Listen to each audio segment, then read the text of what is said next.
Hello everyone and welcome to instant biology by doctor Neela. मैं फिर से आपके बीच में आ गया हूँ एक बहुत इंपॉर्टेंट लेक्चर के साथ। आज का जो वीडियो है इसमें हम कॉस्मिड वेक्टर्स के बारे में बात करेंगे। इससे पहले हम लोगों ने कई सारे वेक्टर्स के बारे में डिस्कशन कर रखा है और जिसमें PBR322 पक जो वेक्टर है, इसके अलावा हम लोगों ने लैम्डा फेज वेक्टर्स के बारे में भी बात की है। और आज का जो वेक्टर है वो बहुत ही खास होने वाला है, जिसके बारे में मैं बता रहा हूँ कि ये कॉस्मिड वेक्टर्स है। इसके बारे में बहुत सारे क्वेश्चंस आपके अलग अलग एग्जामिनेशंस में पूछे जा चुके हैं, चाहे वो DBT JRF हो, CSIR हो या फिर गेट के एग्जाम में भी इसके बारे में क्वेश्चन आया हुआ है। तो अभी हम पहले डिस्कस करेंगे कि कॉस्मिड वेक्टर्स होते क्या क्या हैं। उसके बाद डिस्कस करेंगे कि इसका मैकेनिज्म क्या होता है, कॉस साइट का क्या इंपॉर्टेंस है, टर्मिनेज एंजाइम किसे कहते हैं। इसके बाद फाइनली हम लोग डायग्राम्स के थ्रू देखेंगे कि किस तरीके से ये पूरा मैकेनिज्म होता है। फाइनली हम लोग ये भी चेक करेंगे कि कौन कौन से क्वेश्चंस आए हुए हैं, प्रीवियस ईयर क्वेश्चंस के बारे में भी डिस्कशन करेंगे। तो ये सारी की सारी चीज़ें आपको इस वीडियो में मिलने वाली। अगर आपने इससे पहले के जो लेक्चर्स हैं जो कि अलग अलग वेक्टर्स के हैं वो नहीं देखे हैं तो मैं रिकमेंड करूंगा कि पहले उन लेक्चर्स को देख लीजिए, उसके बाद आप इस पे आएंगे तो आपको और बेहतर समझ में आएगा।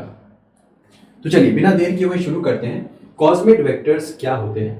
तो सबसे पहले एक चीज़ ये समझ में आ जानी चाहिए कि कॉस्मिड वेक्टर्स जो होते हैं ये और कुछ नहीं है, बस एक तरीके के प्लाज्मिड्स ही हैं। तो सबसे पहली चीज़ ये है कि ये कुछ और नहीं है, ये प्लाज्मिड है। और प्लाज्मिड क्या होता है आपको पता है कि प्लाज्मिड वेक्टर्स या प्लाज्मिड जो DNA होता है ये बैक्टीरिया के अंदर देखने को मिलता है, ठीक है। और बेसिकली प्लाज्मिड को हम एक्स्ट्रा क्रोमोसोमल जेनेटिक मटेरियल बोलते हैं, बैक्टीरिया के अंदर देखने को मिलता है। लेकिन ये जो कॉस्मिड वेक्टर है ये पूरी तरीके से बैक्टीरिया के अंदर हो ऐसी बात यहाँ पे नहीं है, क्योंकि इसमें हम लोग बहुत सारी चीज़ें एडिशनली ऐड करने वाले हैं जो कि प्लाज्मिड के अंदर नहीं पाई जाती और सिर्फ कॉस्मिड के अंदर देखने को मिलती हैं। तो कहने का मतलब प्लाज्मिड तो है ये, बट प्लाज्मिड के साथ उसके साथ कुछ एडिशनल चीज़ें हैं जिनके बारे में हम बात यहाँ पे करने वाले हैं। तो सबसे पहला ये हो गया कि ये प्लाज्मिड हो गया। नेक्स्ट, प्लाज्मिड के साथ साथ जो मैं बार बार कह रहा हूं कि इसके पास कुछ एडिशनल फीचर्स होते हैं, उनमें एक फीचर ये है कि इसके पास लगभग minimum 250 base pair of lambda DNA पाया जाता है। अभी लैम्डा का मतलब क्या हो गया? आपको पता है कि लैम्डा जो है वो बैक्टीरियोफेज एक तरीके का, आपको पता है कि ये वायरस होता है। तो बैक्टीरियोफेज का इसके पास लगभग 250 बेस पेयर का DNA पाया जाता है, ये मिनिमम है इतना अमाउंट। तो प्लाज्मिड का तो मटेरियल हो ही गया, साथ ही साथ ये 250 base pair of lambda DNA जो बैक्टीरियोफेज होता है उसका भी जेनेटिक मटेरियल यहाँ पे पाया जाता है। अब सवाल ये उठता है कि आखिर यहाँ पे लैम्डा का DNA यहाँ पे रखने का क्या मतलब है या क्यों रख रहे हो आप? इसका एक बहुत इंपॉर्टेंट रीजन है अभी, जिसमें हम लोग आगे बढ़ेंगे तो हमें समझ में आएगा कि आखिर लैम्डा DNA यहाँ पे रखने का क्या पर्पज है। देखिए, फेज लैम्डा जीनोम में जो हम कह रहे हैं कि यहाँ पे जो लैम्डा DNA जो यहाँ पे रखा जा रहा है उसको रखने के पीछे कुछ वजह ये है क्योंकि इसके पास इस लैम्डा DNA के अंदर सबसे पहले एक साइट पाई जाती है जिसको बोलते हैं कॉस साइट। अब कॉस साइट का मतलब होता है कोहेसिव साइट यहाँ पे पाई जाती है। कॉस साइट मतलब कोहेसिव साइट पाई जाती है। तो ये किसके अंदर पाई जाएगी? ये 250 बेस पेयर का जो लैम्डा DNA हमने इंसर्ट किया है प्लाज्मिड के अंदर, तो उसके अंदर ये कॉस साइट पाई जाती है, ठीक है। अब इस कॉस साइट का पर्पस क्या होता है?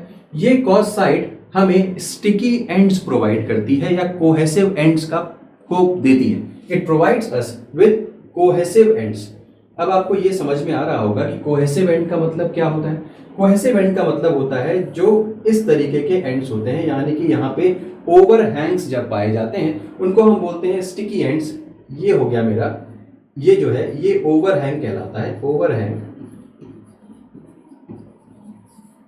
इसी को हम कह देते हैं स्टिकी एंड्स, ठीक है। तो कॉस साइट को यहाँ पे डालने का पर्पस सिर्फ इतना सा है कि ये हमें कोहेसिव एंड्स प्रोवाइड करती हैं। अगर आप मेरे लेक्चर्स को फॉलो कर चुके हैं, पहले करते रहे हैं, तो आपको पता होगा RDT में रिकॉम्बिनेंट DNA टेक्नोलॉजी के अंदर आपको ये जानकारी होगी कि जो कोहेसिव एंड्स होते हैं इनका बहुत ज्यादा इंपॉर्टेंस होता है जब आप दो फ्रैगमेंट्स को ज्वाइन करना चाहते हैं तो। क्योंकि जब भी दो फ्रैगमेंट्स को अगर आप ज्वाइन कर रहे हैं, जैसे कि फॉर एग्जांपल अगर मैं ये एक फ्रैगमेंट ले रहा हूं और एक और फ्रैगमेंट ले लेता हूं, यहां से सपोज ये ले लिया और अगर मान लीजिए कि ये जो एंड्स हैं, ये वाले एंड्स और ये वाले एंड्स सेम एंजाइम से कट किए हुए हैं, अगर आपने ये दोनों एंड्स को सेम एंजाइम से कट किया हुआ है तो याद रखिएगा कि ये बहुत ही आसानी से यहाँ पे जुड़ जाते हैं, तो they can be combined very easily together. तो कॉस साइट हमें इस तरीके के एंड्स को प्रोवाइड करती है, इसीलिए कॉस साइट को इंसर्ट किया जाता है। ये 250 बेस पेयर का जो लैम्डा डीएनए, इसमें एक कॉस साइट भी होती है। अब आ जाते हैं सेकंड पॉइंट के ऊपर, यानी कि ये जो पॉइंट है, sequence needed for binding and cleavage by terminase. अब देखिए एक एंजाइम होता है जिसका नाम होता है टर्मिनेज एंजाइम। मैंने अभी शुरुआत में भी आपको बताया था, इस एंजाइम का नाम होता है टर्मिनेज एंजाइम। और ये टर्मिनेज एंजाइम क्या करता है, ये टर्मिनेज एंजाइम इस कॉस साइट को कट कर देता है और यही इस तरीके के रीजन्स को प्रोड्यूस करता है। तो अच्छा, एक बात और है कि ये टर्मिनेज एंजाइम पाया कहाँ पे जाएगा, या ये टर्मिनेज एंजाइम कौन कोड करता है? ये टर्मिनेज एंजाइम कोड करने वाले एंजाइम, ये टर्मिनेज एंजाइम को कोड करने वाला जो जीन है वो लैम्डा फेज के अंदर देखने को मिलता है। लैम्डा जो वायरसेस हैं उनके अंदर ये टर्मिनेज एंजाइम देखने को मिलता है, यानी कि ये लैम्डा फेज के अंदर ये जीन देखने को मिलता है जो टर्मिनेज को सिक्रीट करता है या प्रोड्यूस करता है। अब टर्मिनेज क्या करेगा, कॉस साइट के ऊपर जाकर के बाइंड करेगा। कॉस साइट कहां पाई जाती है? कॉस साइट आपकी लैम्डा फेज के अंदर भी पाई जाएगी, ऑब्वियसली लैम्डा का जो डीएनए है उसके अंदर भी पाई जाएगी, और वही लैम्डा की डीएनए को मैंने 250 base pair of lambda DNA यहाँ प्लाज्मिड के अंदर भी इंसर्ट किया है, यानी कि कॉस्मिड में भी इंसर्ट किया हुआ है। तो ऑब्वियसली ये कॉस्मिड के अंदर भी ये कॉस साइट है। तो कहने का मतलब है कि ये टर्मिनेज एंजाइम जो है ये किसके ऊपर एक्ट करेगा, आपकी कॉस साइट के ऊपर एक्ट करेगा। और कॉस साइट के ऊपर एक्ट करने के बाद ये क्या प्रोड्यूस करेगा, आपके कोहेसिव एंड्स प्रोड्यूस करेगा। और इन कोहेसिव एंड्स का काफी ज्यादा इस्तेमाल होगा पैकेजिंग के लिए, यानी कि जो आप डीएनए इंसर्ट यहाँ पे डालने वाले हो, किसी भी वेक्टर का क्या काम होता है, बाहर का डीएनए इंसर्ट उसके अंदर आप पहुंचाते हो और उसके बाद वो डीएनए इंसर्ट आगे चल करके किसी भी होस्ट के अंदर ट्रांसफर कर दिया जाता है, यही काम होता है वेक्टर का। तो ये भी यही चीज, यहाँ पे भी यही चीज होने वाली है। तो एक बार पूरी बात दोबारा से करने की कोशिश करते हैं कि यहाँ पे क्या क्या हुआ। सबसे पहले मैंने आपसे कहा कि एक प्लाज्मिड है, ये जो कॉस्मिड है कुछ नहीं है, ये एक तरीके का प्लाज्मिड है जिसके अंदर मैंने 250 बेस पेयर का लगभग लैम्डा डीएनए इंसर्ट किया हुआ है। इस लैम्डा डीएनए की खास बात ये होगी कि इसके अंदर एक होगी कॉस साइट। बेसिकली इसी कॉस साइट को क्लीव करने वाला एक एंजाइम होता है टर्मिनेज। याद रखिएगा, टर्मिनेज का जीन इस 250 बेस पेयर लैम्डा डीएनए में नहीं होता। टर्मिनेज का जीन कहां पे होगा, लैम्डा फेज के अंदर होता है, यानी कि उस वायरस के अंदर होता है, लैम्डा फेज के अंदर होता है टर्मिनेज का जीन। वो टर्मिनेज सिक्रीट करता है और टर्मिनेज को सिक्रीट करने के बाद वो टर्मिनेज जो है वो इस कॉस साइट के ऊपर एक्ट कर जाता है। कॉस साइट के ऊपर जैसे ही एक्ट करेगा तो ये दो पार्ट में टूट जाएगी। अब दोनों पार्ट में जो है वो आपके ओवरहैंग्स क्रिएट हो जाते हैं। अभी इसको डायग्राम के थ्रू और भी बेहतर ढंग से सीखने की कोशिश करते हैं। तो उम्मीद है कि इतनी चीज आपको समझ में आ गई होगी, तो आप इसका एक इमेज ले सकते हैं और फिर हम लोग आगे बढ़ते हैं। चलिए, तो अब आगे बढ़ते हैं और नेक्स्ट स्लाइड की तरफ बढ़ते हैं। अगर आप इसको देखें तो टिपिकल जो कॉस्मिड है उसके क्या क्या फीचर्स होते हैं इसको देख लेते हैं। तो सबसे पहला रेप्लिकेशन ओरिजिन। अब देखिए ये फीचर तो आपके प्लाज्मिड से ही आया हुआ होता है, क्योंकि आपको पता है कि हर प्लाज्मिड के पास ओरिजिन ऑफ रेप्लिकेशन यानी कि ओरीसी रीजन पाया जाता है। तो ये बात तो क्लियर हो गई। इसके अलावा प्लाज्मिड के अंदर एक और चीज पाई जाती है और वो क्या है, यूनिक रेस्ट्रिक्शन साइट्स। यहाँ पे क्या होता है, रेस्ट्रिक्शन साइट्स पे ही प्रॉपर जो रेस्ट्रिक्शन एंजाइम्स होते हैं वो एक्ट करते हैं। रेस्ट्रिक्शन एंजाइम्स यहां पे आकर के एक्ट करते हैं, और रेस्ट्रिक्शन एंजाइम्स जब एक्ट करते हैं तो रेस्ट्रिक्शन साइट ओपन हो जाती है, वो कट हो जाती है, खुल जाती है। इसके आगे अभी इसको डायग्राम के थ्रू भी देखेंगे। इसके अलावा यहाँ पे कुछ सेलेक्टेबल मार्कर्स भी होते हैं। सेलेक्टेबल मार्कर्स का मतलब जैसे एंटीबायोटिक रेजिस्टेंट मार्कर वगैरह हो गया, एंटीबायोटिक रेजिस्टेंट जीन्स जो होते हैं, एंटीबायोटिक रेजिस्टेंट जीन्स जो होते हैं वो भी यहाँ पे पाए जाते हैं। और इसको हम कंस्ट्रक्ट करते हैं आरडीटी के थ्रू, यानी कि ये नेचुरली कॉस्मिड जो है वो नेचुरली नहीं पाया जाता। एक तरीके से हमने उसकी असेंबली कर रखी है, कुछ चीजें कहीं से ली हैं और लैम्डा फेज का जो डीएनए लिया है वो तो लिया ही लिया हुआ है। तो ये कंस्ट्रक्टेड यूजिंग आरडीटी, ये पॉइंट जरूर याद रखना है।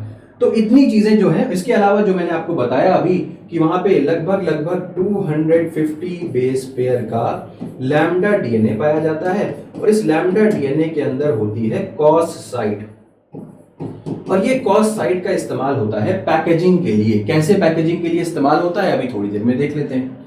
तो उम्मीद है कि ये चीज समझ में आ गई होगी। जल्दी से इसका इमेज ले लीजिए और फिर हम लोग आगे बढ़ चलते हैं।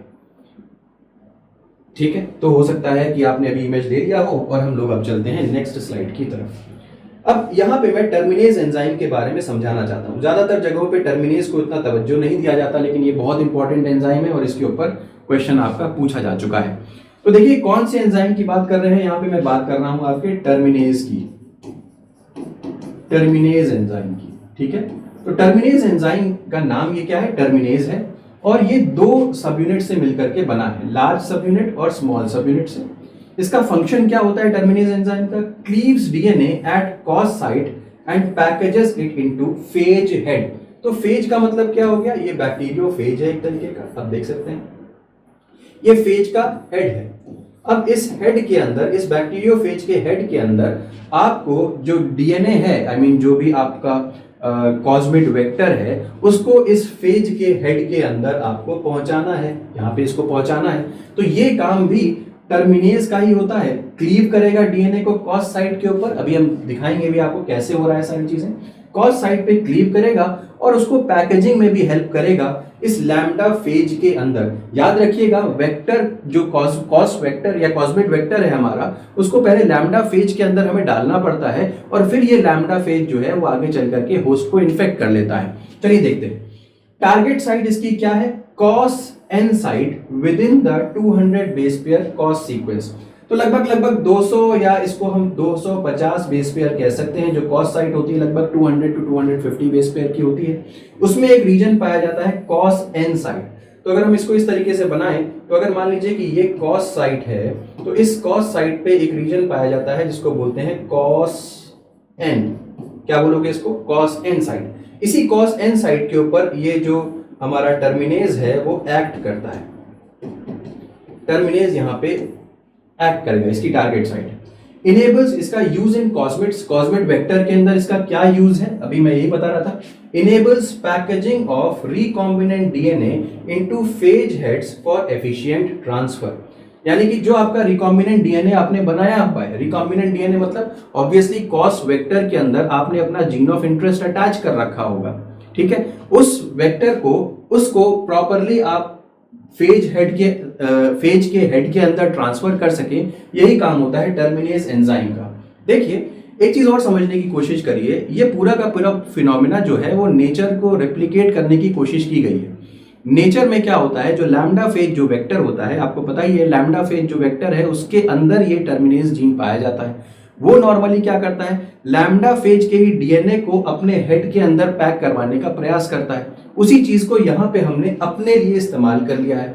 हमने एक ऐसा वेक्टर बनाया है जिसके अंदर जो है तो प्लाज्मिड, लेकिन हमने उसके अंदर कॉस साइट बाहर से डाल दी है। अब कॉस साइट बाहर से डालने की वजह से टर्मिनेज को लगता है या ये लैम्डा फेज को लगता है कि ये तो हमारा ही डीएनए है। वो क्या करता है, टर्मिनेज प्रोड्यूस करेगा लैम्डा फेज और तो और सीधे टर्मिनेज जाकर के उस कॉस साइट के ऊपर एक्ट करेगा और उसको कट कर देगा, जैसा नॉर्मल कंडीशन में होता है। बट यहां पे तो हमने कॉस्मिड वेक्टर आर्टिफिशियली प्रोड्यूस किया हुआ है।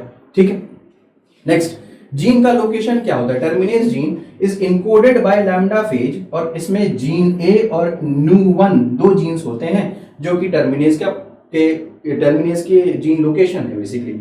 बहुत डेप्थ में यहां पे जाने की जरूरत नहीं। Not encoded in cosmid vector, ये बहुत इंपॉर्टेंट पार्ट है कि कभी भी आप ये नहीं कहेंगे कि कॉस्मिड वेक्टर के अंदर टर्मिनेज जीन होता है, नेवर, ये कभी भी नहीं होता। टर्मिनेज जीन हमेशा लैम्डा फेज के अंदर होता है और वो टर्मिनेज को प्रोड्यूस करता है। ठीक है, और इसकी हेल्प से इन विट्रो पैकेजिंग होती है। चलिए अभी और थोड़ा सा और डेप्थ में जाएंगे और डायग्रामेटिकली पूरी अच्छी तरीके से समझ लेंगे। उम्मीद है कि ये चीज समझ में आ गई होगी। इसकी इमेज ले सकते हैं और नेक्स्ट पेज पे हम चलते हैं। चलिए ये हो गया बेसिक फीचर ऑफ कॉस्मिड। यहाँ पे डायग्रामेटिकली आप देख सकते हैं कि कॉस्मिड में क्या क्या चीजें हैं। जो कुछ मैंने अभी तक बताया वो सब यहाँ पे है। सबसे पहली चीज अगर आप देखें तो यहाँ पे आपका ओरिजिन ऑफ रेप्लिकेशन यहाँ पे पाया जाता है। इसको हम लोग क्या बोलते हैं, ओरी वी बोलते हैं, ओरिजिन ऑफ रेप्लिकेशन। ठीक है, दूसरी चीज आप यहाँ पे देख सकते हैं, ये हो गई हमारी कॉस साइट, ये पूरा जो ग्रीन कलर की है ये हो गई कॉस साइट। कॉस साइट के बीच में आप SMA1 नाम का एक रेस्ट्रिक्शन एंजाइम का साइट भी देख सकते हैं, रेस्ट्रिक्शन साइट देख सकते हैं। यहाँ पे एंटीबायोटिक रेजिस्टेंस मार्कर के भी जीन है, ये भी देख सकते हैं। तो बेसिकली ये इको आर वन का साइट है, ये भी आप देख सकते हैं। तो कुल मिलाकर के ये है तो प्लाज्मिड जैसा ही, बट इसमें यहाँ पे कॉस साइट को इंट्रोड्यूस किया हुआ है, ये बस इंपॉर्टेंट चीज है। तो ये बेसिक फीचर है कॉस्मिड का, ठीक है। इस तरीके से आपका कॉस्मिड वेक्टर दिखता है। अब इसके ऊपर काम कैसे किया जाता है वो देखते हैं। नेक्स्ट पेज पे चलते हैं, उससे पहले आप इसका इमेज ले सकते हैं। चलिए अब आते हैं कि क्या किया जाता है या मैकेनिज्म ऑफ एक्शन क्या है। जल्दी से मैं पहले आपको जो डायग्राम है उसके थ्रू दिखाता हूं कि किस तरीके से पूरा प्रोसेस होता है, फिर हम वापस थ्योरी के ऊपर आएंगे तो आपको ज्यादा अच्छे से समझ में आएगा, ठीक है। चलिए सबसे पहले तो इसको जूम कर लेते हैं और उसके बाद इसको समझते हुए चलते हैं कि क्या हो रहा है।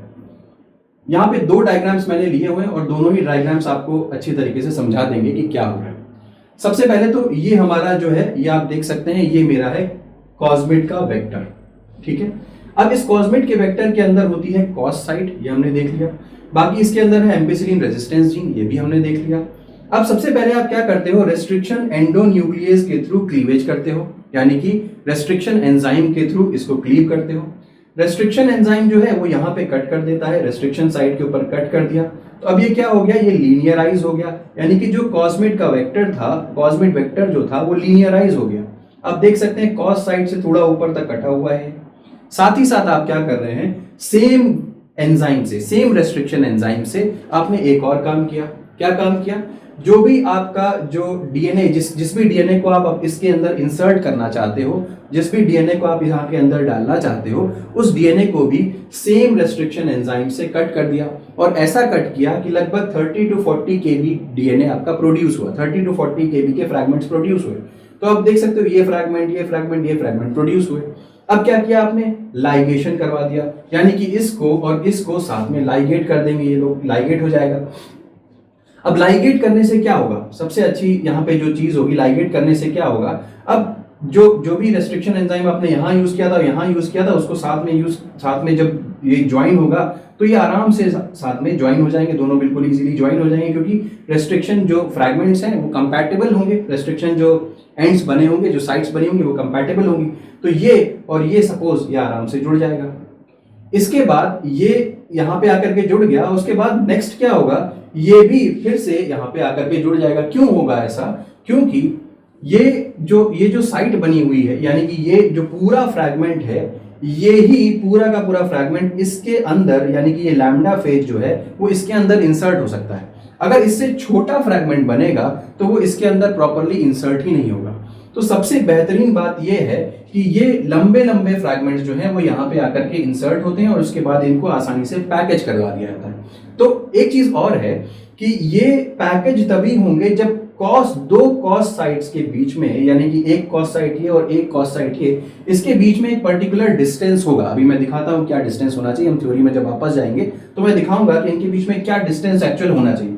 तो जब इनके बीच में इतना डिस्टेंस होगा तभी ये पूरा का पूरा डीएनए इधर जा सकता है, ठीक। और एक बार ये डीएनए इस फेज के अंदर चला गया तो फिर इसको इन्फेक्ट करने के लिए अलाउ कर दिया जाएगा ई कोलाई को। तो ये लैम्डा फेज है, वायरस है, ये आसानी से ई कोलाई को इन्फेक्ट करेगा और इसके बाद आप एम्पिसिलिन रेजिस्टेंट कॉलोनीज यहाँ पे ढूंढ सकते हैं। एम्पिसिलिन रेजिस्टेंट क्यों होंगी कॉलोनीज, क्योंकि यहाँ पे पहले से ही जीन एम्पिसिलिन रेजिस्टेंस का है। तो जो कॉलोनीज यहाँ पे एम्पिसिलिन रेजिस्टेंट जीन जिनके अंदर भी जाएगा, या ये वेक्टर ये लैम्डा फेज जिसके अंदर भी जाएगा, वो सारी की सारी कॉलोनीज एम्पिसिलिन रेजिस्टेंट हो जाएंगी। तो आप इजीली इसको आइडेंटिफाई कर सकते हो, ठीक है। तो ये कहानी हो गई। इस तरीके से आपने अपना जो जीन ऑफ इंटरेस्ट है उसको यहाँ पे लगाया, तो दो साइमल्टेनियस आपके जो कॉस वेक्टर्स या कॉस्मिड वेक्टर्स हैं वो एक दूसरे के बगल बगल में आके लग गए। इन दोनों के बीच में एक प्रॉपर डिस्टेंस होना चाहिए, ठीक है। अब यहाँ पे देखिए ये कलर्ड डायग्राम है, लगभग वैसी ही बात कुछ यहाँ पर भी की जा रही है, लेकिन और अच्छे से समझ में आएगा। तो देखिए ये कॉस्मिड वेक्टर है, यहाँ BAMH1 साइट है, ये कॉस साइट है, बीच में SCA1 जीन दिया हुआ है, SMA1 हो सकता है, जो भी आप चाहें डाल सकते हैं। एम्पिसिलिन रेजिस्टेंस जीन है, ओरिजिन ऑफ रेप्लिकेशन है। ये आपका सोर्स डीएनए है, आपने इसको SCA1 से कट किया और इसको भी सेम एंजाइम से कट करेंगे। यहाँ पे आपके फ्रैगमेंट्स प्रोड्यूस हुए, लगभग 40 किलो बेस के फ्रैगमेंट्स यहाँ पे प्रोड्यूस हुए। इसके बाद यहाँ पे क्या किया आपने, आप इसको यहाँ से थोड़ा सा अलग चेंज कर दिया, इन्होंने बैम H1 से कट कर दिया। बैम H1 से कट करेंगे तो यहाँ पे ये प्रोड्यूस हो गया, ये कट के ये अलग हो गया, ये दोनों अलग अलग हो गए। अब यहाँ पे इनको लाइगेट कर दिया, लगभग ये 40 किलो बेस का फ्रैगमेंट था, यहाँ पे आकर के जुड़ गया। अब क्या हुआ, ये भी कॉस साइट है, आपकी इधर दो कॉस साइट्स हैं, ये कॉस साइट है और ये कॉस साइट है। अब दोनों कॉस साइट्स में देखिए, यहाँ पर भी अगर हम इसको भी देखने की कोशिश करें तो यहाँ पे क्या था, यहाँ पे हम लोगों ने एक ही डायग्राम दिखाया हुआ है कॉस साइट का, तो इस तरीके का भी हो सकता है, यानी कि दो जो कॉसमेट्स हैं वो एक के बाद एक आकर के जुड़ जाए, तो ये भी फिनोमेना पॉसिबल हो सकता है। और दूसरी चीज, यहीं पे आपने क्या किया, दो कॉस साइट्स मौजूद थी और इसको बैम H1 से काट दिया, तो ये दो कॉस साइट्स प्रोड्यूस हो गई और बीच में आपका यहाँ पे DNA of gene of interest यहाँ पे आके ऐड हो गया और लगभग 40 kb ये था, तो यहाँ पे आकर के ये अटैच हो गया। कॉस साइट के बीच में लगभग जो दूरी है वो उतनी होनी चाहिए। अब नेक्स्ट, ये पूरा का पूरा फ्रैगमेंट जो है वो उठा करके ट्रांसफर कर दिया गया किसके अंदर, लैम्डा फेज के अंदर, और फिर लैम्डा फेज को अलाउ कर दिया गया इस ई कोलाई को इन्फेक्ट करने के लिए। तो ये पूरी की पूरी कहानी इस तरीके से पूरी चीज यहाँ पे देखने को मिलती है। ठीक है, तो उम्मीद है कि ये पूरा प्रोसेस आपको समझ में आ गया होगा। अब हम वापस थ्योरी के ऊपर चलते हैं।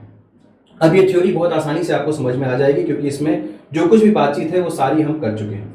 सबसे पहले रेस्ट्रिक्शन एंजाइम्स ओपन करेंगे कॉस्मेट वेक्टर को, अभी हमने देखा, और यूनिक साइट पे कट करेंगे। कौन सी साइट होगी, वो रेस्ट्रिक्शन साइट होगी। इसके बाद हमने डीएनए इंसर्ट्स को यहाँ पे ऐड ऑन कर दिया, जो भी मेरा डीएनए इंसर्ट था वो उसमें यहाँ पे ला करके ऐड कर दिया।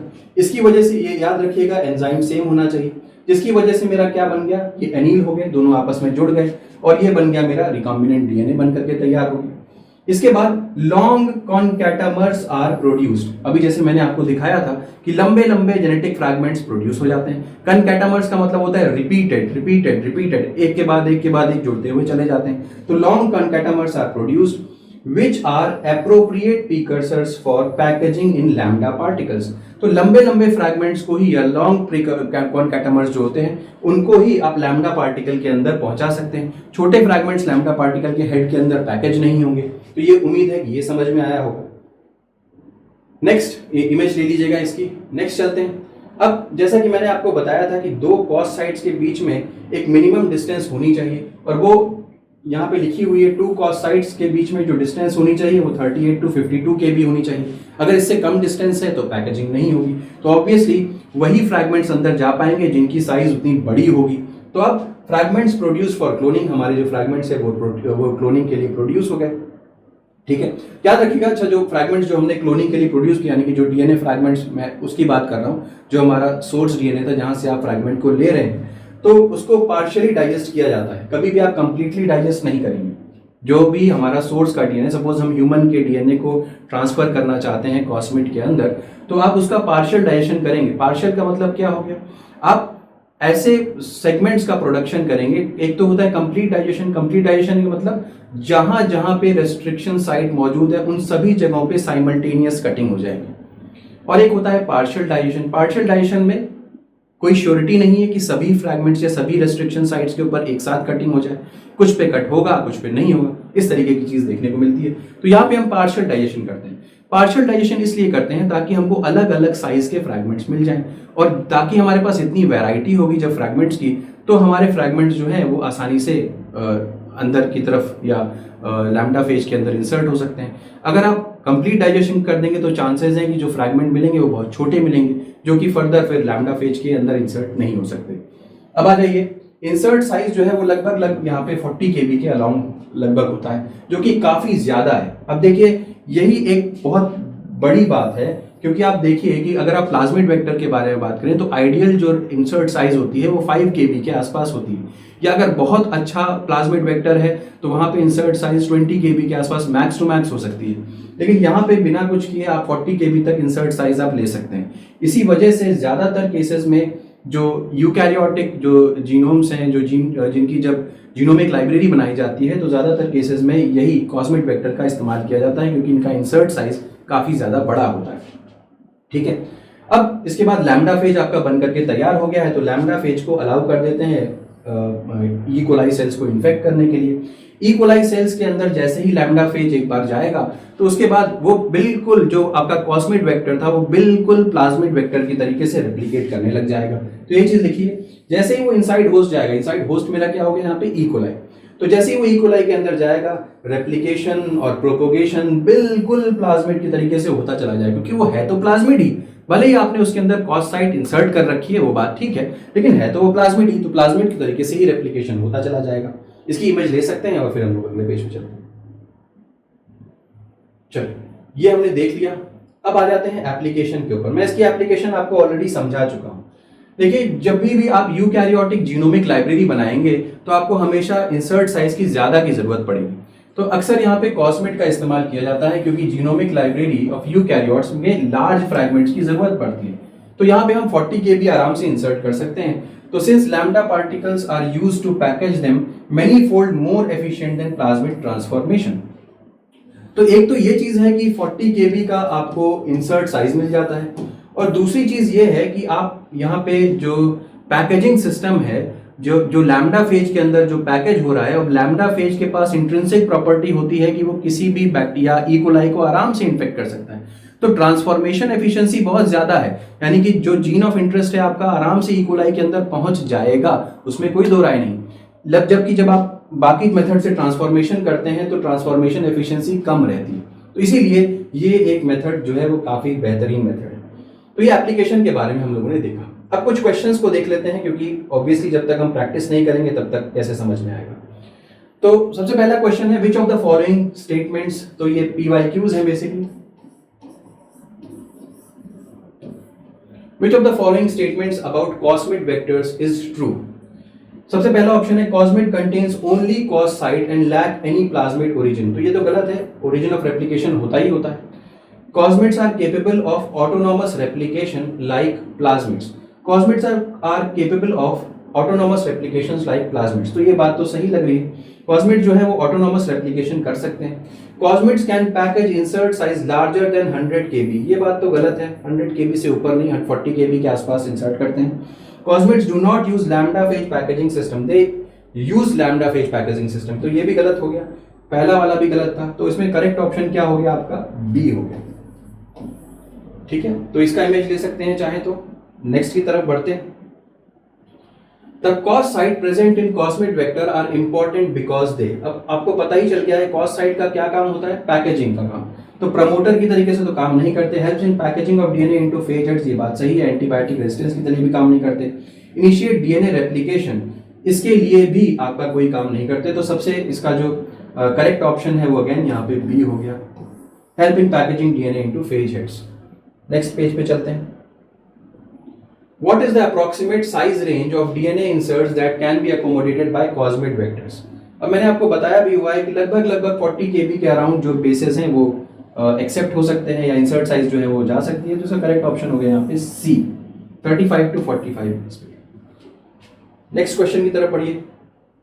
Which one of the following is not a feature of cosmid vectors? कौन सा इसमें से फीचर नहीं है cosmid वेक्टर का? Cos site from lambda phase, cos site क्या हमको lambda phase से मिलती है, ये तो बात सही है।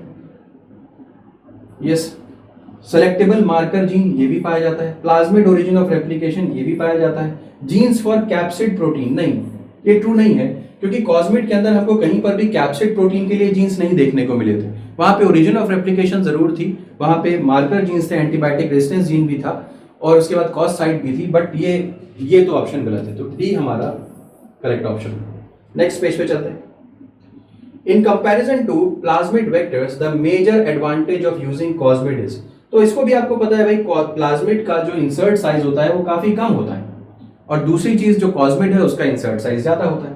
तो और दूसरी चीज क्या है कि आपका जो in comparison to plasmid vectors the major advantage of using cosmids is, तो यहाँ पे सबसे पहली तो ये है ability to clone larger fragments of DNA.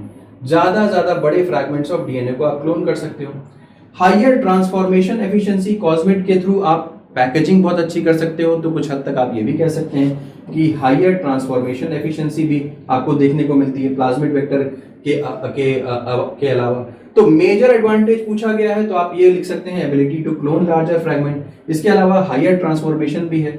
लेकिन ये एंटीबायोटिक रेजिस्टेंस जीन का लैक है, ऐसी तो गलत बात है। Presence of multiple restriction site, ये भी गलत है। मेजर एडवांटेज तो ऐसा कुछ नहीं है, 2 मेजर एडवांटेज यहाँ पे देखने को मिले हैं। नेक्स्ट लास्ट क्वेश्चन की तरफ बढ़ते हैं। Cosmid vectors are generally used in construction of genomic libraries because they can express protein efficiently, they allow site directed mutagenesis, they can carry large fragment of DNA. तो यही option है, ये generally used की जाते हैं genomic, मैंने इसको as a application भी बताया था। तो दे can carry large fragments of DNA, this is the correct option. तो सी मेरा करेक्ट ऑप्शन हो गया। तो उम्मीद है कि आपको पूरा के पूरी कॉन्सेप्ट अच्छे से समझ में आ गया होगा और ये वीडियो पसंद आया होगा। अगर वीडियो पसंद आया तो इसे जरूर लाइक करिएगा, चैनल को जरूर सब्सक्राइब करिएगा, बेल आइकन को जरूर प्रेस करिएगा, अपने फ्रेंड्स के साथ जरूर शेयर करिएगा और मुझे ये भी बताइएगा कि नेक्स्ट लेक्चर में आप कौन सा वीडियो या क्या टॉपिक पढ़ना चाहते हैं। Thank you, have a good day.